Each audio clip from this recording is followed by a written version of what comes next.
அடி நீதானடி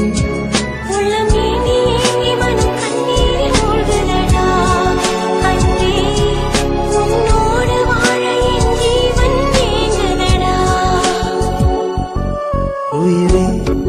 ஒரு வார்த்தை சொல்லவா எனக்காக நீ என்று உன்னை நான் ஏற்றுக்கொள்ளவா